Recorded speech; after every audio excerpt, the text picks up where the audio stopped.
Madam get ready. ठीक आहे. बरं एक गणेश, उद्या ते सीसीटीव्ही लावायला येतील. हो. आणि जे काही स्पॉट्स आहेत तिकडे सगळीकडे सीसीटीव्ही लागले पाहिजे. ठीक आहे, नीट लक्ष दे. हो. बरं आणि तू प्लीज काळजी घे. ते ड्रायव्हर दादा असतील तुझ्या बरोबर आज सोबतीला, मला घरी सोडतील आणि मग ते इथेच येतील. काल सारखा काहीही प्रसंग आला तर प्लीज कॉल कर. तुम्ही काळजीच करू नका मॅडम, मी आज जागाच राहतो, झोपतच नाही. नाही नाही, अरे अगदीच जागा नको राहूस, झोप पण सांभाळून राहा. ठीक आहे.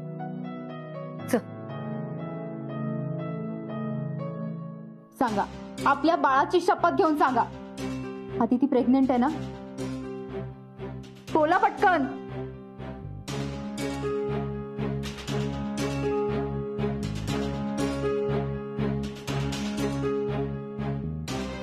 हो, आदिती प्रेग्नेंट आहे.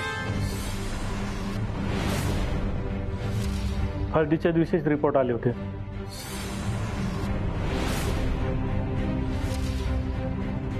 रत्नाक्का, हे तुम्हाला पण माहिती आहे?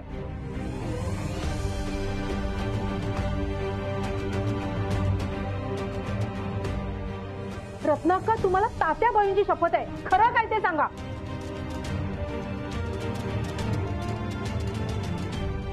हो.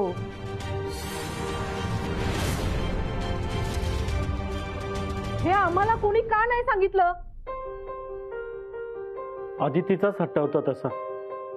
तिनेच सांगितलं होतं कोणाला सांगू नका म्हणून. म्हणजे बयोबाईंचा अंदाज बरोबरच होता. तरीच म्हटलं बयोबाई चुकूच शकत नाहीत. आणि माझ्या वेळी तर त्यांनी नुसतं चेहराच बघून सांगितलं होतं. हो. नाही, हे काही बरोबर नाही केलं तुम्ही. आम्ही काय परके होत का? हा, आधी तिने सांगितलं आणि तुम्ही ऐकलं. वा रे वा. नाही, हे सगळं आहे ना आम्ही आत्ताच्या आत्ता मोठ्या बाईंना जाऊन सांगणार आहे. त्या आजी होणार आहे हे समजायलाच हवं त्यांना. हे बघा, ऐकून घ्या एकदा. काही बोलू नका तुम्ही. हो रत्नाक्का, तसंही ना मोठ्या बाईंचा पहिला हक्क आहे या गुड न्यूज वर. चला ग, ए पल्लू चल तू पण. ऐका ना, ऐकून घ्या ना. आदिती कुठे रत्न? आधी या बायकांना थांबवलं पाहिजे.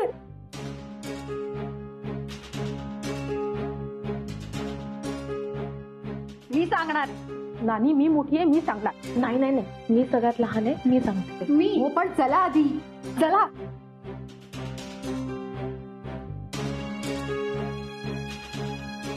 गेल्या वाटतं. काय चाललंय यांचं?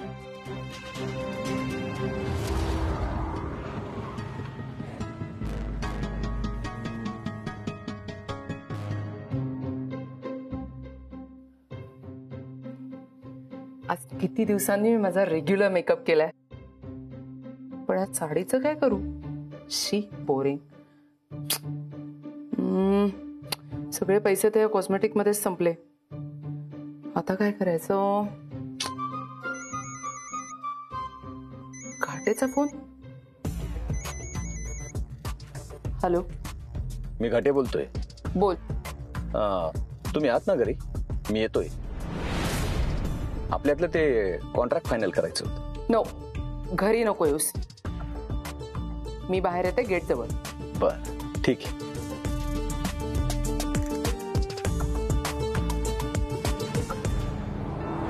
मी काय म्हणते, माझं एकदा ऐका. थांबा थांबा, जाऊ नका प्लीज प्लीज प्लीज. ऐका माझं. हे बघा, तुम्हाला कळलं एवढं पुरे, पण आता तिच्याशी काय बोलायचं? हा, असं कसं? हे बघ, न सांगण्यामागे काहीतरी कारण असेल की नाही?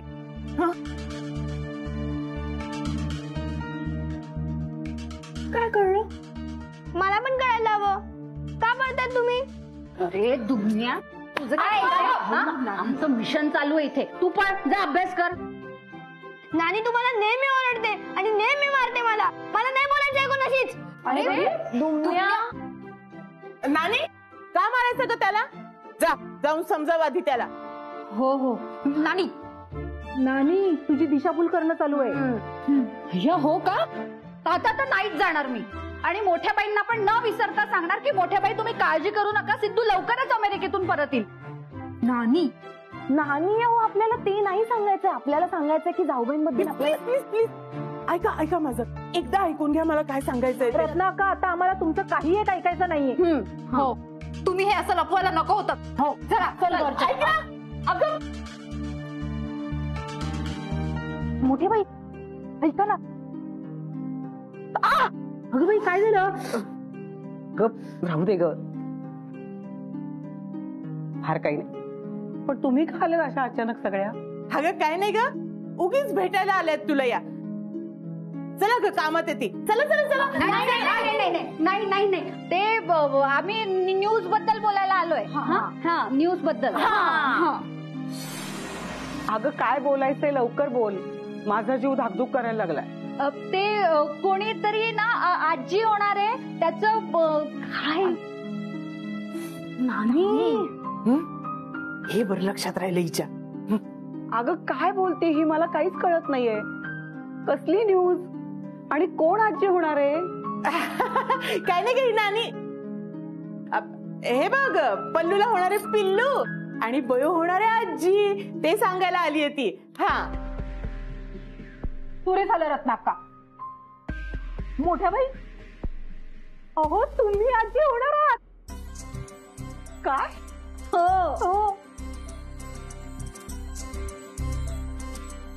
अगं काय बोलते ही? हो मोठ्या बाई खरं बोलतायत त्या. यांनी सांगितलंय आदितीचे रिपोर्ट पॉझिटिव्ह आले. अगं काय सांगतेस काय? म्हणजे मी आजी होणार? हो तुम्ही पण सगळे आजी होणार?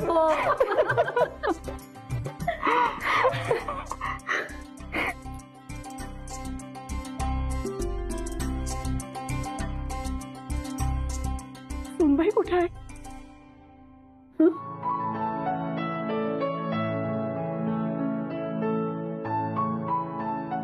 अरे वा, दुमण्या अभ्यास करतोय. काय रे, काय झालं? काय नाही. मग रडतोयस का? असंच. बर, मला नाही सांगणार ना? ठीक आहे, जाते मी. बघ ना आदिती वहिनी, या सगळ्या जणी ना घरात काहीतरी खेळतायत. सारख्या खोलीत जात आहेत, सारखे बाहेर येत आहेत आणि बोलतायत आणि परत दुसऱ्या खोलीत जात आहेत. मग काय आदिती वहिनी, मला खेळायला घेत नाहीये आणि मी गेलो तर मला येऊ नको म्हणाले आणि कुठलं तरी मिशन आहे म्हणे. काय बोलतोय दुमण्या? आता तूच सांग मी काय करू? मला सांग, आता कुठे आहेत सगळ्या? मोठ्या बाईच्या खोलीत. ठीक आहे, तू थांब, मी बघते.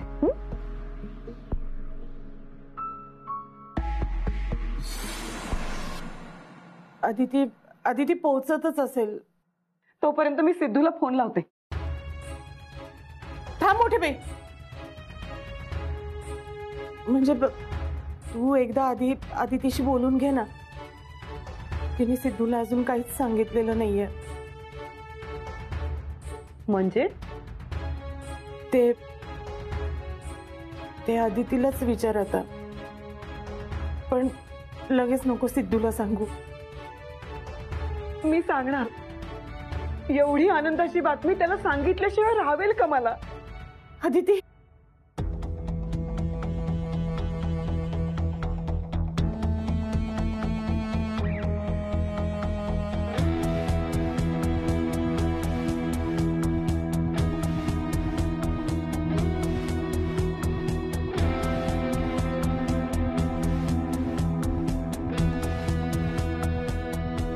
बरं झालं तू आलीस. चल आपण दोघी मिळून सिद्धूला कॉल लावूया. नाही,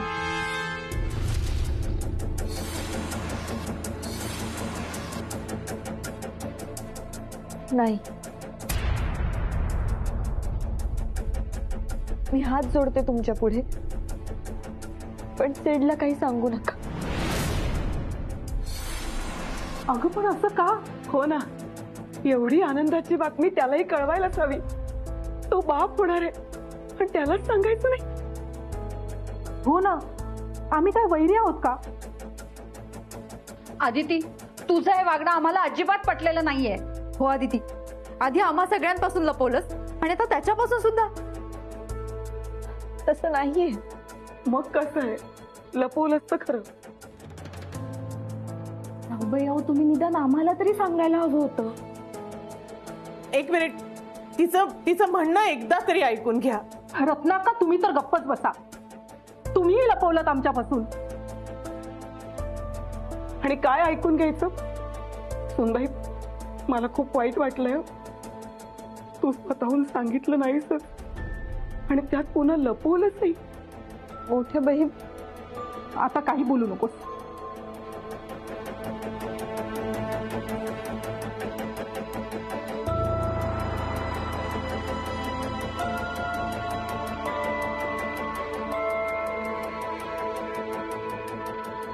मोठ्या बाई, मी खरंच सांगते. मोठ्या बाई, मोठ्या बाई,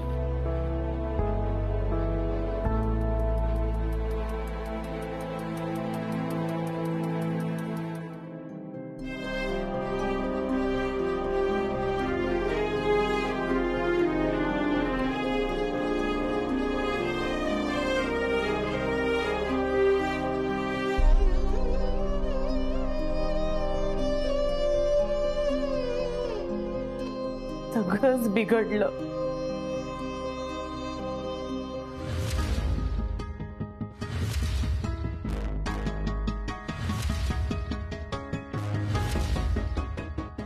कोणी पाहिलं नाही ना तुला इकडे येताना? नाही. Okay, papers. हा, इथे पेपर्स नीट वाचा. हे फायनल पेपर आहेत ना. इकडचं जग तिकडे झालं तरी तुम्हाला कॉन्ट्रॅक्ट मागे घेता येणार नाही. मिलिंद सर आले, देशमुखांना घर सोडावंच लागलं. गुड. मी तर वाटच बघते त्या क्षणाची. तू फक्त इकडे यायला तयार राहा. हो, मिलिंदनी ऑर्डर दिली की ताबडतोब गोकुळनिवासला निघून यायचं. ओके? ते तर मी येणार.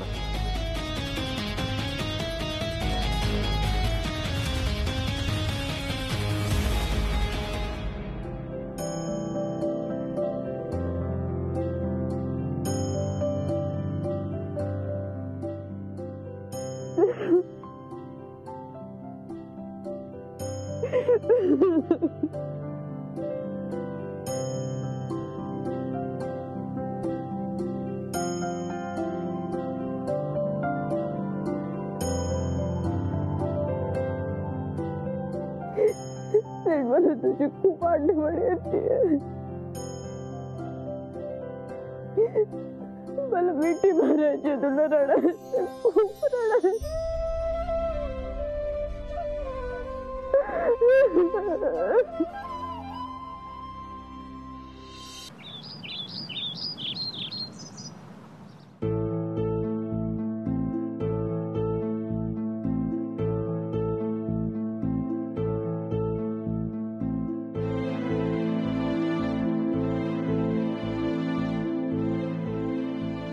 या सगळ्यांनी सिडला काही सांगितलं तर नसेल ना?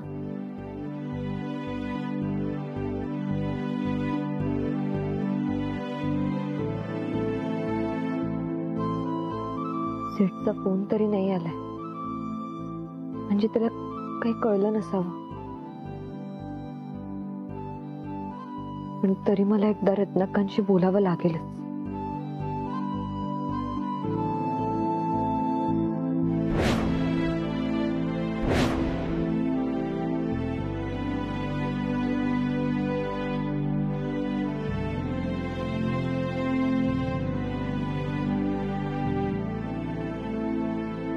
माझ्या निर्णयांमुळे यांची फरफट होते.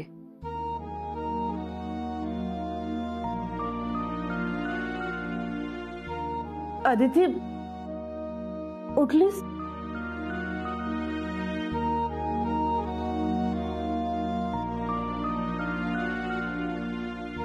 हे बघ अदिती, तू काय घाबरू नकोस. या बायकांनी सिद्धूला काही सांगितलेलं नाहीये. रत्नाक्का, सॉरी. माझ्या हट्टामुळे तुम्हाला खूप काही सहन करावं लागतंय. आईला कोणी सॉरी किंवा थँक्यू म्हणतं का ग? तर एकदा मुलगी मानलं ना तुला, मग मानलं. आता आयुष्यभर कुठलेही हट्ट पुरवेन मी तुझे.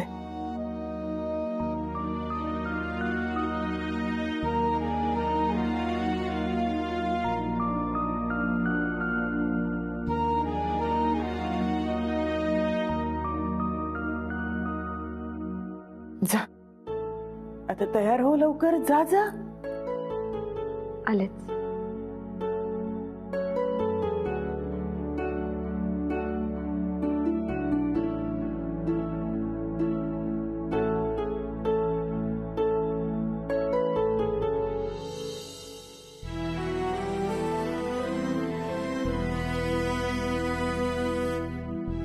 काय ठरवलंय मग? बोलते सुनबाईशी. तिने कोणाला काही सांगितलं नाही यामागे नक्कीच मोठं काहीतरी कारण असणार. पोरगी काहीतरी विचार करूनच अशी वागली असेल. बोल तिच्याशी. तिलाही आता वाईट वाटत असणार. सिद्धू सुद्धा नाहीये इथे. तिची ही बातमी लपवण्यामागचं कारण नाही. तिची अवस्था आपण समजून घ्यायला हवी.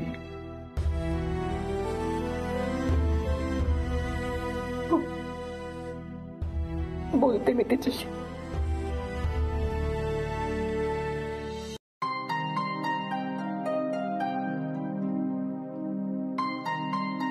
अरे हा, नीट व्यवस्थित जा. हा, दगदग करू नका, घाई करू नका.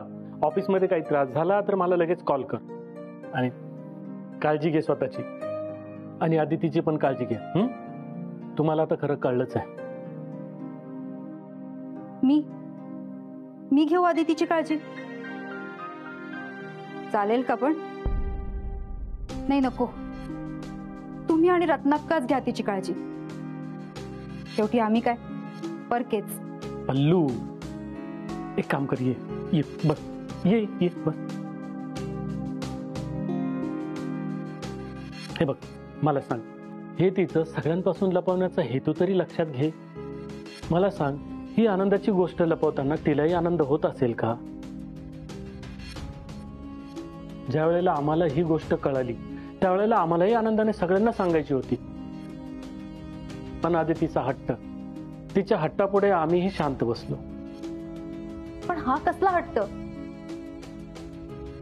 इतकी गोड बातमी सगळ्यांपासून लपवून ठेवायची? मला नाही पटलं हे. पल्लू, अगं सिद्धूशिवाय आदिती एकटी आहे. तुम्ही सगळ्या तिला असं वेगळं पाडणार का? नाही, मी बोलेन तिच्याशी.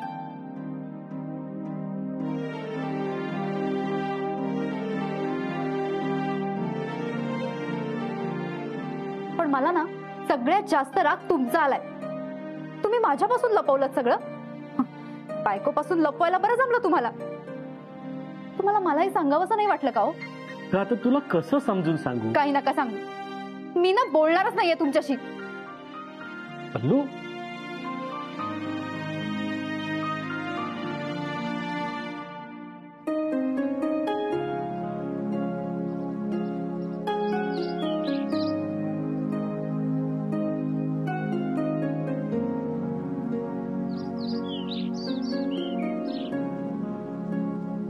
तुळशी माते,